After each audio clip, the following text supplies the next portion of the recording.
함께 말씀 보겠습니다. 출애굽기 20장 13절 말씀입니다. 출애굽기 20장 13절 말씀 우리 함께 읽겠습니다. 살인하지 말라. 아멘. 10계명의 6계명에 해당하는 말씀인데요. 오늘 관련하여서 하이델베르그 요리문답 105문답에서 107문답 함께 생각해 보도록 하겠습니다. 먼저 문답 같이 한번 읽어보면요. 105문답 질문. 제6계명에서 하나님께서 원하시는 것은 무엇입니까? 답. 내가 이웃의 명예를 훼손하거나 그들을 미워하거나 해치거나 죽이지 않기를 원하십니다. 나는 생각이나 말이나 몸짓으로 무엇보다도 행동으로 그리 해서는 안 되고 다른 사람을 시켜서 해도 안 되며 오히려 모든 복수심을 버려야 합니다. 더 나아가 자기 자신을 해쳐서도 안 되고 부주의하게 위험에 빠뜨려서도 안 됩니다. 그러므로 살인을 막기 위해서 국가는 또한 칼을 가지고 있습니다. 살인하지 말라 아주 대표적인 의미죠. 간략하게 요약해서 소개하고 있는데요. 계속 문답 보도록 하겠습니다. 106문답 질문. 그런데 이 계명은 살인에 대해서만 이야기합니까? 답. 아닙니다. 하나님께서는 살인을 금함으로써 살인의 뿌리가 되는 시기, 증오, 분노, 복수심 등을 미워하시며 이 모든 것을 살인으로 여기신다고 가르치십니다. 굉장히 중요하죠. 갈라디아 본문 같은 경우에도 하나님 나라가 없다라는 대표적인 모습, 시기, 분냄 이런 것들이 들어가는데요. 살인하지 말라는 단순히 표면적인 살인에 해당하는 것이 아님에 대해 성경적인 내용을 요약하고 소개하고 있는데요. 계속 보도록 하겠습니다. 107문답 질문. 앞에서 말한 방식으로 우리 이웃을 죽이지 않으면 그것으로 이 계명을 다 지킨 것입니까? 답. 아닙니다. 하나님께서는 시기와 증오와 분노를 정죄하심으로써 우리가 우리 이웃을 자기 자신처럼 사랑하며 인내와 화평과 온유와 자비와 친절을 보이고 우리가 할 수 있는 한 그들의 해악으로부터 보호하며 심지어 원수에게도 선을 행하라고 하셨습니다. 살인하지 말라라는 계명이 의미하는 바에 대해서 성경이 가르치는 부분들을 이렇게 소개를 하고 있는데요. 우리 같이 함께 생각해 보도록 하겠습니다. 사실 많은 부분에서 성경의 많은 영역들이 이 살인하지 말라라는 계명과 해당이 관계가 있죠. 밀접한 관계를 가지고 있는 부분인데 오늘 이제 몇몇 부분을 다시 한번 더 사실 계명 관련해서 한번 생각해 볼 수 있으면 좋을 것 같습니다. 먼저는 이 살인하지 말라라는 이 명령의 하나님 말씀의 뿌리가 되는 이 부분이죠. 굉장히 중요한 이해인데 어디서부터 시작을 해야 되는가? 하나님께서 의도하신 거 단순히 지금 오늘 문답에서 봤지만 표면적으로 사람을 해하지 말라는 정도가 아니고 다양하게 이제 가지는 의미에 대해 특히 성경 안에서 하나님께서 그것을 말씀하실 의도가 무엇이 목적이 무엇인가에 대해서 이 뿌리에서 우리가 출발을 해야 되는데요. 그러면 어디가 뿌리인가라고 할 때 이제 가장 학자들이 대표적으로 이야기하는 뿌리는 하나님께서 사람을 하나님 형상으로 만드셨다라는 거죠. 창세기 1장 27절 하나님이 자기 형상 곧 하나님의 형상대로 사람을 창조하시되 남자와 여자를 창조하시고 하나님은 사람을 하나님의 형상으로 하나님의 어떠함을 반영할 존재로 만들었다는. 근데 사실은 이 이야기 여기서 끝나지 않죠. 죄를 지어서 하나님을 대적하여서 벌받을 존재가 되었다라는 거예요. 창세기 2장 17절 선악을 알게 하는 나무의 열매는 먹지 말라. 네가 먹는 날에는 반드시 죽으리라 하시니라. 반드시 죽으리라고 하신 하나님의 명령을 하나님 질서를 깨뜨려서 그 창조 세계의 그 모든 생명력을 공급하는 질서의 하나님 말씀을 어겨서 죄를 지어서 그 결과죠. 창세기 3장 19절 네가 흙으로 돌아갈 때까지 얼굴에 땀을 흘려야 먹을 것을 먹으리니 내가 그것을 취하며 입었음이라. 너는 흙이니 흙으로 돌아갈 것이니라 하시니라. 생명을 영원하신 하나님과 함께 하여서 그의 영광을 드러내는 존재로 만들어졌는데 그게 하나님 형상이죠. 그런데 생명에서부터 단절되어서 흙으로 돌아갈 존재로 여겨지는 것이 범죄한 사람에게 내려진 모습이죠. 또 대표적인 모습 19절 읽었던 것이 흙으로 돌아갈 때까지 땀을 흘려야지. 그 전에도 사실 보면 우리 이미 앞에 이제 충분히 살펴봤던 말씀에 그럼에도 불구하고 다시 보면 먹을 거 가지고 일을 해야 되는 대상은 존재는 아니었어요. 먹고 살기 위해서 힘들어야 되는 그런 존재는 아니었고 하나님께서 하라고 하시는 일이 분명히 존재를 했습니다. 일을 해야 되는 존재로 만들어진 것이 사람이죠. 그럼에도 불구하고 먹고 살기 위해서 존재를 이어가기 위해서 고민하고 땀을 흘려야 되는 존재는 아니었는데 생명에서 단절되어서 생명을 영위하기 위해서 땀을 흘려야 되는 존재, 그 가운데 하나님 형상으로서 삶을 또 살아가야 되는 그런 상태가 되어버린 것이 이제 사람의 모습이죠. 하나님 형상으로 만들어졌는데 죽음에 해당하는, 결국 그 끝은, 그 종말은 죽음이고 명명 하나님께로 그때 단절된 존재다라고 취급되어진 게 하나님 형상이고, 그러면 그 하나님 형상으로 가진 고귀함 아무것도 없네, 벌받을 존재. 하나님 앞에 실제로는 그렇죠. 로마서 3장 10절 12절 기록된 바 의인은 없나니 하나도 없으며 깨닫는 자도 없고 하나님을 찾는 자도 없고 다 치우쳐 함께 무익하게 되고 선을 행한 자는 없나니 하나도 없도다. 선을 행한 자가 아무도 없다. 의인, 하나님 앞에서 은혜를 입게 합당한 존재, 여기지 존재, 의인 하나도 없다. 다 벌받을 존재. 그래서 성경 분명히 그렇게 한번 죽는 건 사람에게 정해진 바다라고. 모든 사람이 죽는 것이 결정되니 그 말인즉 의로운 자 하나도 없다라는 것이 사람의 실체죠. 굉장히 중요합니다. 사람을 이해. 그러면 뭐 하나님 앞에서 그렇게 버림받은 존재 같은데 아무렇게나 대하고 자기 생각하고 싶은데 미워할 사람 미워하고 자기가 사랑하고 싶은 사람만 사랑하고 어떤 이제 학문 같은 경우에는 이 열성과 우성을 결정하여 가지고 우성만으로 이제 종족을 이어가고 열성은 제거해 버린 거, 그 인간에게 더 좋은 거 아닙니까라는 그런 의견까지 나오게 되는 거, 뭐 이미 하나님 창조주 앞에서 그렇게 취급받은 사람 아닙니까라고 생각할 수 있는데요. 사실은 이게 한쪽 측면이라면요 굉장히 중요하지. 동시에 하나님이 어떤 명령을 주셨는가. 창세기 9장 6절. 창세기 9장 6절은 우리 좀 전에 읽은 것처럼 창세기 3장에서 죽을 거다라고, 벌이 너에게 이제 언도되어지고 이제 죽음에 해당하는, 결국 죽음으로 종착되어지는 그 이 멍에를, 굴레를 걸어가야 되는 사람의 이 모습이 결정지고 난 다음에 9장 하나님께서 하신 말씀이 창세기 9장 6절 다른 사람의 피를 흘리면 그 사람의 피도 흘릴 것이니 이는 하나님이 자기 형상대로 사람을 지으셨음이니라. 벌받은 존재인데, 에덴 동산에 쫓겨나고 벌받을 존재, 의인이 하나도 없다고, 선한 자 하나도 없다고 벌받을 존재로 여겨지는 대상인데, 그럼에도 불구하고 한쪽 손에는 어떤 것이냐, 사람의 피를 흘리면 내가 갚을 것이다라고, 그 사람을 죄 없다라고 하지 않을까. 하나님이 자기 형상대로 사람을 지으셨다라고. 비록 죄를 지었고 타락하고 거역하여서 선할 것이 하나도 없는, 죽는 것이 결정되어진 그런 존재이지만 그럼에도 불구하고 하나님 형상은 하나님 형상이고, 그래서 하나님 형상을 함부로 취급하는 것에 대해 절대 그런 일이 없어야 할 것, 내가 그거 죄 없다라고 하지 않을 것이다 라는 것에 대해 하나님께서 결정하시고, 그것을 사람이 이미 창세기 9장 같은 경우에는 율법을 주시기 전에 이 모습, 그것이 하나님이 하나님 형상을 사람을 어떻게 취급하신가 대하시는가의 이 모습을 보여주는 거죠. 굉장히 중요하죠. 이러한 모습은 마태복음 22장에 예수님의 대화에서도 볼 수 있는데요. 22장 36절 40절 선생님 율법 중에서 어느 계명이 크니까? 예수께서 이르시되 너의 마음을 다하고 목숨을 다하고 뜻을 다해 주 너의 하나님을 사랑하라 하셨으니 이것이 크고 첫째 되는 계명이요. 39절 둘째도 그와 같이 내 이웃을 내 자신같이 사랑하라 하셨으니 이 두 계명이 온 율법과 선지자의 강령이니라 하면서, 하나님 사랑하라는 거 하나님 백성에게 맞죠. 하나님 사랑하면 사랑해 하나님 백성이죠.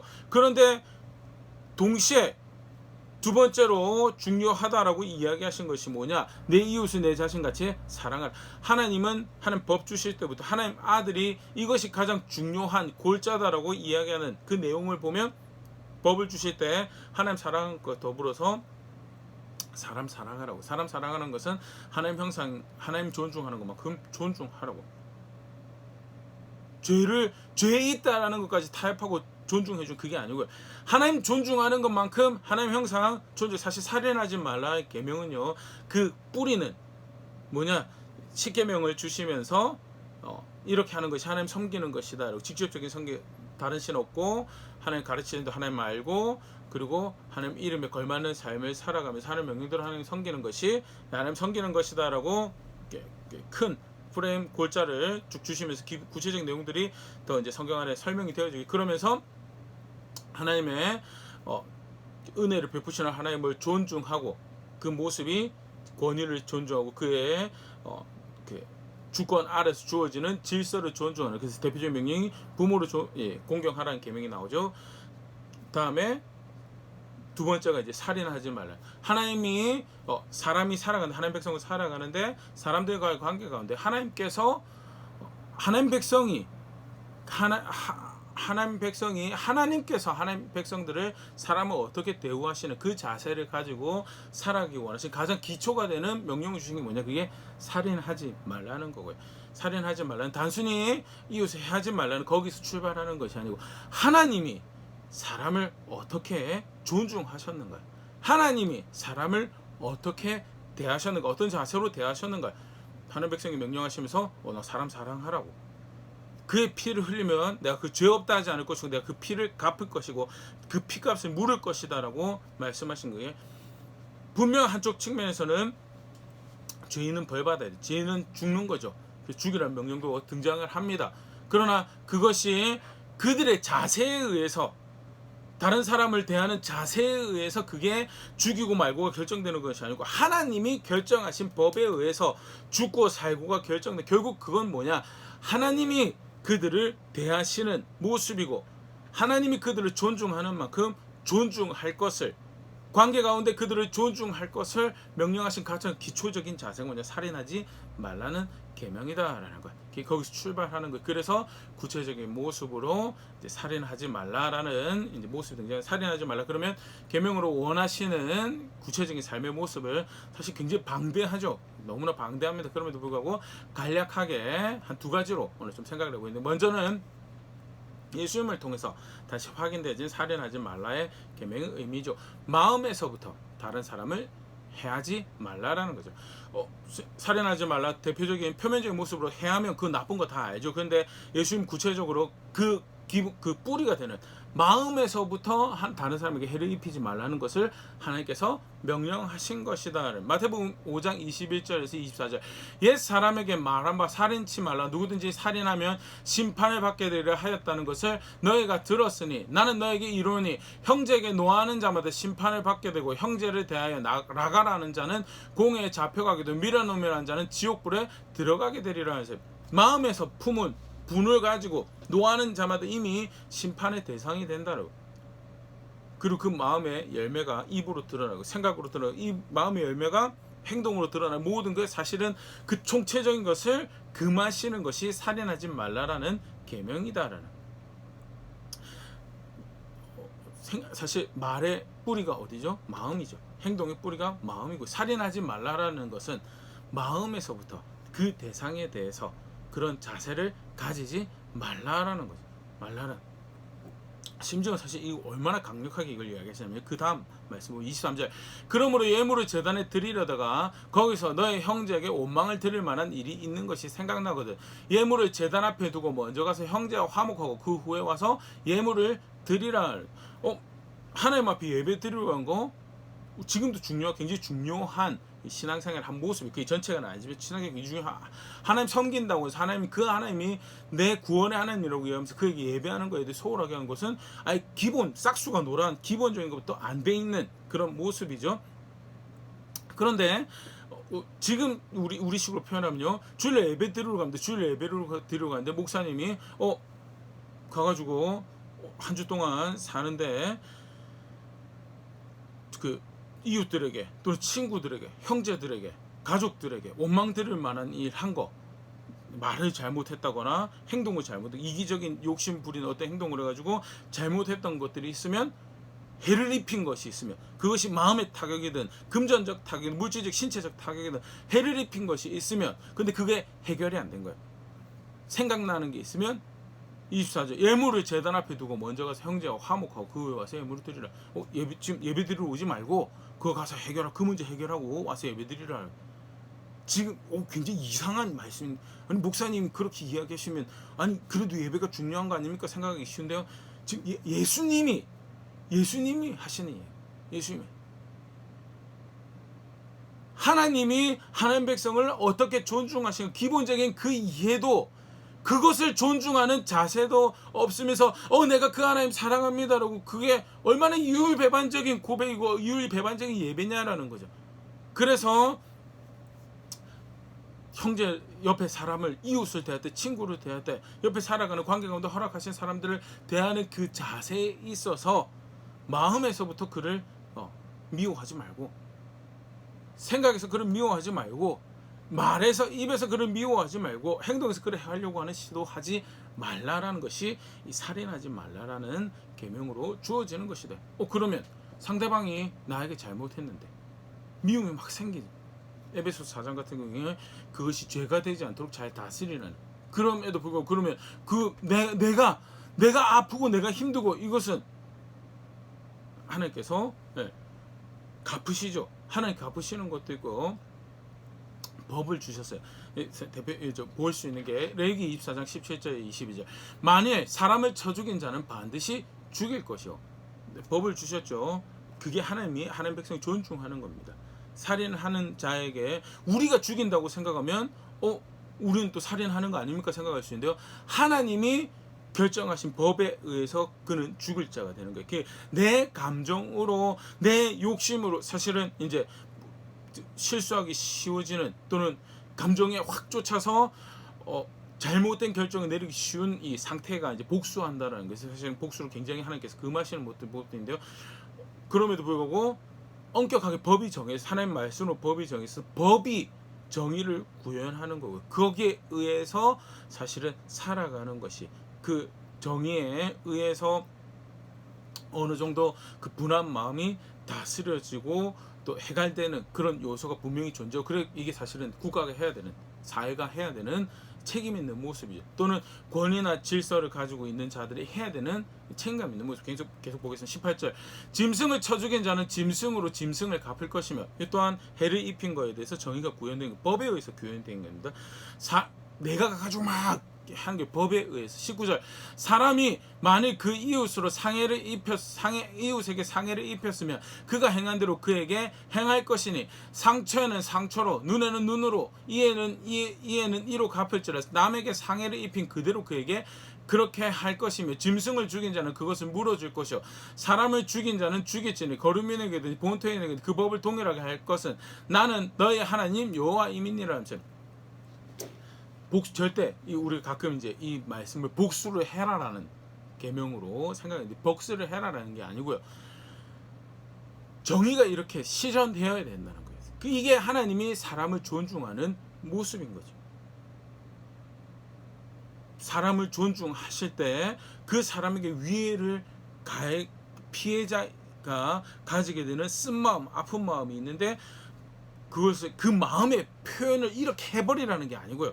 그 복수죠, 그거는. 근데 그게 아니고 법에 의해서 정의가 구현되어지고 심판이 발생을 하게 되고, 죄는 죄라고 묻게 되고, 불의한 것은 불의한 것이라고 묻게 되어질 때, 그로 인해서 가지고 있는 하나님 말씀에서 가지고 있는 평에 부득불 감정을 쫓아서, 생각을 쫓아서 미워하는 마음 품어서 그럴 땐 해를 입히게 된, 실제로 사실은 세계 역사에 보면 이제 복수를 한다고 해가지고 대상에게만 위해를 입히는 것이 아니고 뭐 굉장히 큰 피해를 만들어 또 다른 복수를 낳게도 또 다른 복수로 굉장히 이제 물리는 그릇된 이 결과를 만들어내게 된, 그 사실은 이제 오늘 좀 전에 이것들 얘기했을 그것을 방지하는 거죠.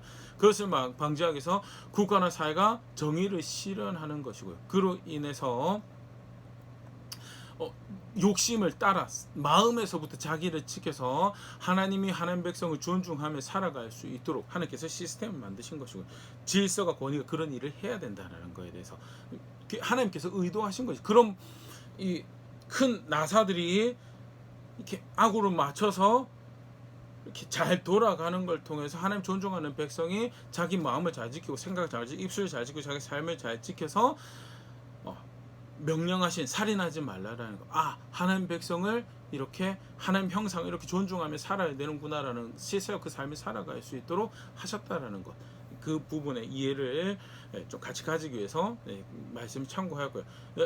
간단하게 생각해 보면 이제 우리가 자녀를 대할 때든지 또는 뭐 공동체라든지 큰 사회, 맡겨진 사회 질서 안에서 정의를 구현해야 되는 자리에 있는 책임이 있을 때 실제로 그것을 잘 구현해 가는 것이 또한 해를 입히지 않는 모습인 거에 대해서 같이 생각을 해볼 수 있으면 좋을 거고요. 더불어서 이제 이 정의가 바르게 구현되어야 되는 이 모습을 하나 더 같이 볼 수 있는 게요. 살인하지 말라라고 할 때 적극적으로 사람에게 해를 입히는 것을 이제 금하시는 그런 말씀이죠. 또는 욕심을 쫓아 살면서 다른 사람을 의도를 가지고 해를 입히게 되는 그런 경우를 금하시는 그런 말씀이면요. 반대로 욕심을 쫓아 살면서 다른 사람에 관심이 없어서 이제 정의가 제대로 구현되지 않는 모습이 이제 사실 이런 거죠. 책임 맡은 사람이 자기 책임 맡은 자리에 있지,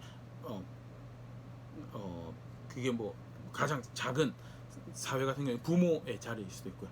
또는 직장에 또는 공동체 어떤 수장의 자리, 책임 맡은 자리에 있으면서 정의를 구현하지 않아서 무관심으로 또는 방임으로 인해서 해를 입히게 되는 것도 금하게 되는 것이 사실은 해를 입히지 말라는 힘.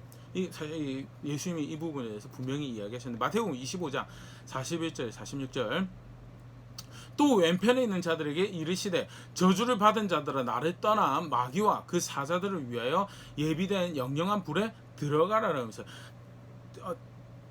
오른편에 있는 이제 오른쪽이 좋다 왼쪽이 좋다 그게 아니고요. 이제 한편에 있는 하나님을 존중하는 백성의 모습을 그 앞서서 이제 설명을 하시고 다른 편에 이제 그릇된 행동을 하는 그래서 심판받는 것이 당연하게 여겨지는 사람들에 대해서 이제 이야기를 하는 거죠. 그러면서 구체적으로 그들 모습에 대해서 말씀하신 게 42절입니다.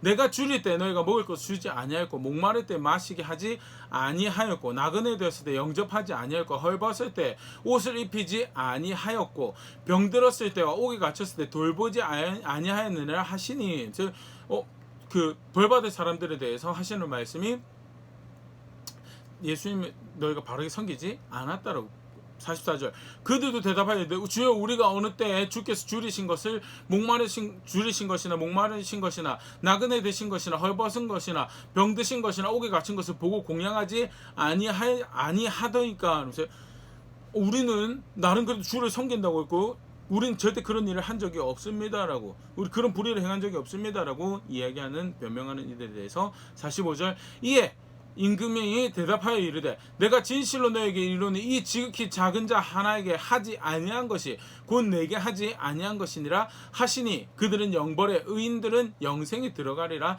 하시니라면서 이 본문에서 벌받을 자리에 있는 불의한 모습 그러니까 지금 의롭지 않다라는 거죠. 의롭지 않다라고 하는 모습으로 이야기하신 게 뭐냐? 무관심으로, 방임으로, 관계 안에서 네가 그들이 해를 입지 않도록 보호해야 되는 사람. 이 대표적인 이제 구제의 이제 모습이죠. 헐벗은 자, 목마른 자, 나그네 된 자, 병든 자, 옥에 갇힌 자 도와줘야 될 사람들의 관계 특별히 뭐 멀리서 살고 특별히 관계 안에 책임 있는 사람들 안에서 도와줘야 될 사람들에 대해서 욕심 쫓아 살아 이기적 욕심으로 열심히 달아가느라고 돌보지 않고 자기 욕심을 꽂혀가지고 내가 지금 바쁜 게 있는데 지금 그거 돌아보게 생겼냐고 해서 그러면서 돌봐야 될 책임 있는 사람들 돌아보지 않는 그 모든 모습들에 대해서 불의하다라고 지금 불의하다라고 그러면서 하신 말씀이 영벌에 들어갈 모습이다라는 살인하지 말라요. 사실 이제 적극적으로는 해를 입히지 말라고 소극적으로는 이제 무관심으로 그런 일이 발생하지 않도록 적극적으로 그들을 보호하는 자리에 있어야 하는 책임에 대해서 의무에 대해서 왜 뿌리는 하나님이 하나님 형상을 존중하시기 때문에 그렇게 존중하시기 때문에 그게 한쪽 측면. 그래서 관계 안에 형제 자매들 가운데 부모 자식 가운데 그게 사실 이제 이러한 맥락에서 우리가 보면 디모데에 가가지고 바울이 그런 이야기하거든요. 예수 그리스도 주로 안 따라오고 신앙을 가지고 하나님 섬긴다고 하면서 자기 가족 돌보지 않는 사람 그 거짓말이라고. 분명히 하나님께서 그런 사람들을 너를 통해서 그 사람을 통해 그 신앙을 가지고 있다는 하나님을 안다라고 하는 사람들이 공급받을 수 있도록 주변 관계 안에 허락하셨는데 그들은 그 사람의 하나님을 존중하는 마음에서 살인하지 않기 위해서 적극적으로 그들을 보호하는 선택을 만든 걸 통해서 유익을 입고 은혜를 입어서 도움을 받아서 그들의 필요를 채울 수 있도록 하나님께서 관계 가운데 허락하셨고 그 사람들은 그걸 통해 하나님의 은혜를 알고 반대쪽에서 그걸 선을 행하는 사람들은 그걸 통해 자기 신앙을 고백할 수 있도록 하셨는데 그걸 안 하는 거예요. 그래서 자기 부모 살필 줄도 모르는 그거 신앙 아니더라고. 그거 하나님 아는 그 예수 믿는 거 아니다라고 굉장히 강경하게 이야기하는 걸 보일 수 있는데, 이런 맥락에서 하나님의 형상을 존중하는데, 그 하나님 믿는다면 그 하나님 구원이라고 하면서 그가 존중하는 사람을 이기적인 욕심 쫓아가면서 탐욕 쫓아가면서 심지어 안타까운 모습이 하나님 일한다고 하면서 돌보지 않은, 관계 안에 돌보지 않은 거예요. 그거 살인하지 말라는, 내 무관심, 내 방임을, 내 정의롭지 않은 선택으로 인해서 해를 입히게 되는 것이기 때문에 살인하지 말라는 계명을 어기게 된 거예요. 좀 전에 이것도 예수님 말씀이 그 불의하다라고, 영벌에 속할 모습이다라고. 또 하나 여기서 우리가 분명히 기억해야 될 게 있는데요. 신명기 14장 28절 29절 매 3년 끝에 그 해 소산의 10분의 1을 다 내어 너의 성읍에 저축하여 너희 중에 분깃이나 기업 없는 레위인과 너희 성중에 거류하는 객과 및 고아와 과부들이 와서 먹고 배부르게 하라. 그리하면 너의 하나님 여호와께서 내 손으로 하는 범사에 내게 복을 주시리라. 11조를 거두는데 조금 견해가 좀 차이가 있습니다. 근데 분명한 것을 우리가 볼 수 있는 것은요, 내가 너에게 준 소산 중에서 네가 먹고 마신 데 쓰는 것이, 네 즐거움을 위해서 쓰는 것이 아니고 다른 사람을 도울 목적으로 내가 너에게 준 양식이 있고 분깃이 있다라는 거예요. 이기적인 욕심, 내가 땀 흘리고 벌었으니 이거 모두 다 내가 원하는 대로, 내 마음의 기쁨을 위해서 내가 원하는 대로 써야 돼. 그렇게 살아가면 절대 안 된다라는 거예요. 법으로 정하셨어요. 매년 매 11조를 모아서 그거 가지고 구제하라고.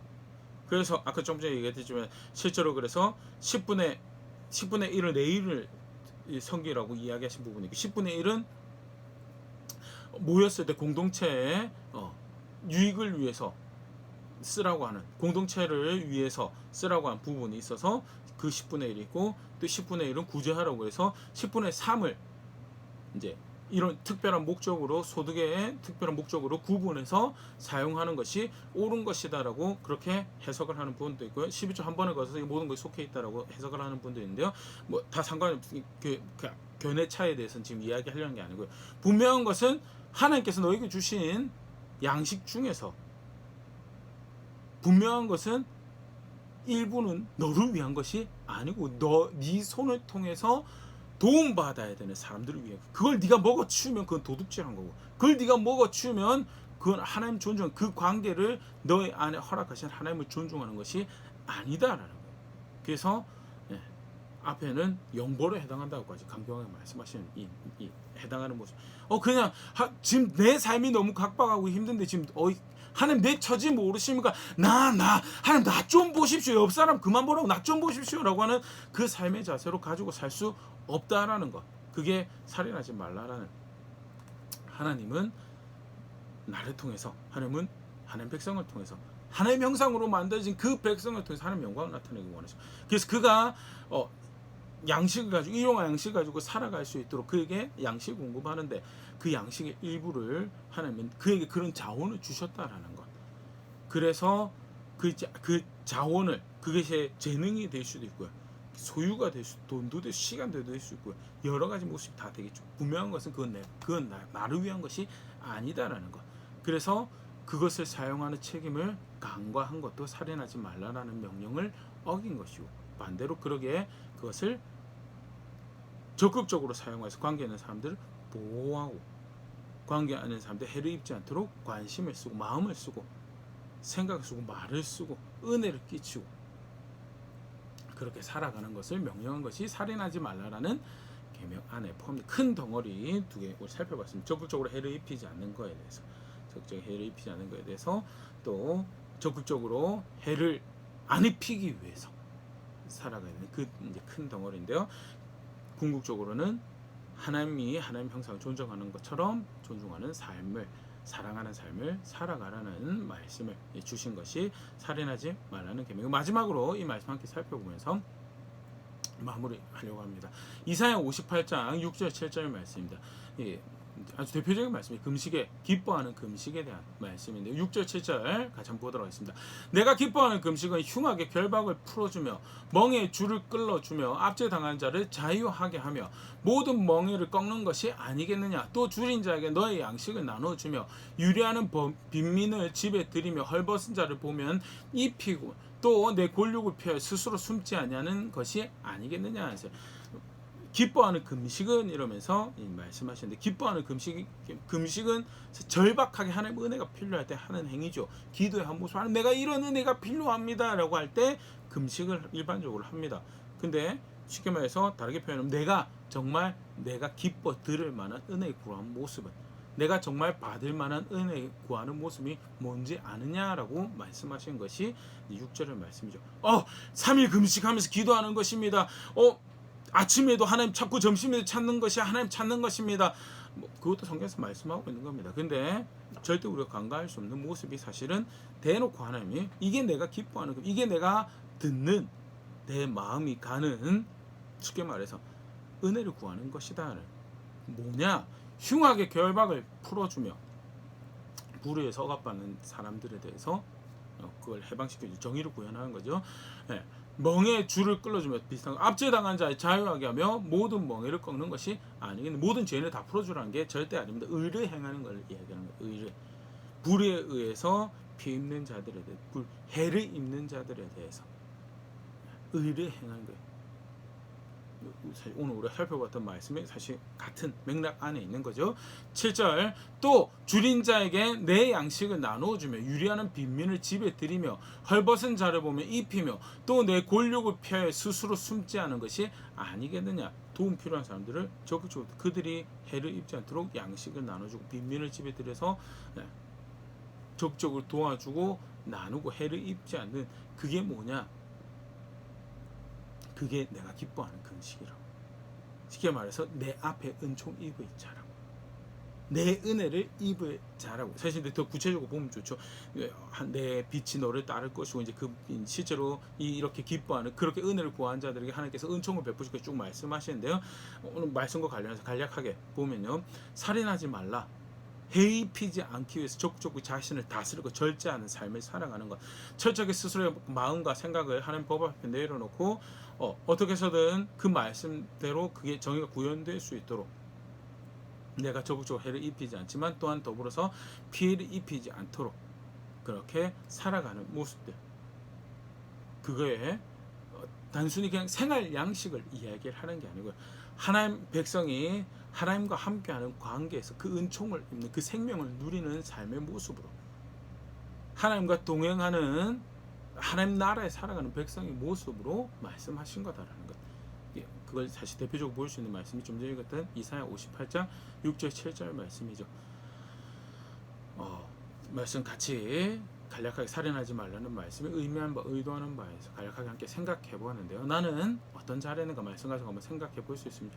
가장 기초적인 하나님 백성의 삶의 모습을 가르치신 겁니다. 실제로 내 혈기를, 내 이 욕심을 정말 내가 원하는 것으로만 달려가고 싶은, 그 주변의 사람들이 다치던 말던 그게 그 사람이 어떤 불이익을 당하든 상관없이 내가 원하는 것만 달려가는, 사실은 이제 하나님 백성으로 살아갈 수 없는 모습이죠. 근데 너무나 쉽게 그렇게 살아가는 자리에 있는 게, 그게 사실 오늘 말씀에 대한 제 성정이기도 하고요. 근데 나는 어떤 자리에 있는가? 말씀대로 살아가기 위한 절제를 배워가고, 그렇게 나를 스스로 다스려가기 위한 갈등과 싸움 가운데, 그래서 이 말씀을 어떻게 해서 존중하기 위해서 그런 걸음들 실제로 만들어가고 있는 거야. 내 성정은 아니지만 아주 메마르고 사랑도 나눠주고 모르고 긍휼히 여기지도 모르는 그런, 하지만 관계 안에 책임져야 될 사람들, 멀리 안 가면 좋을 것 같아요. 일단 가까운 자기 사람만 챙기는 게 아니죠. 근데 가장 자기 우선적으로 하나님께 책임 물을 사람들이 있어요. 가정 안에서, 또 조금 더 넓은 가정 안에서, 가족 안에서, 또 이웃 안에서, 또 관계 가운데 허락된 친구 관계 안에서, 내 무관심으로, 내 방임으로 해서, 내 외면으로 인해서 내가 정의를 행하지 않고 내가 그를 긍휼히 여기고 구제해야 될 것을 하지 않아서 불이익을 당하여 나는 결국 하나님을 그렇게 존중하지 않는구나라는 것을 연습해가는 그런 영역들은 없는지 말씀까지 한번 생각해 볼 수 있고, 그렇게 마음을 넓히기 위해서 배워가는 자리에 있는지 한번 말씀과 생각해 볼 수 있으면 좋을 것 같고요. 이게 하나님 백성의 이 삶의 모습이에요. 구원을 알고 그 은총을 알고 그 은혜를 알아서 영원한 나라를 향한 여정을 걷고 있는 백성의 모습이라는 것 염두에 두고 구체적으로 이 말씀이 규정하는 대로 걸음걸음 결정해 살아가면서 배워가면서 내가 그 구원을 하면 내가 하나님을 압니다, 내가 그의 백성입니다라고 고백하는 자리에 있는 우리가 될 수 있으면 좋을 것 같습니다.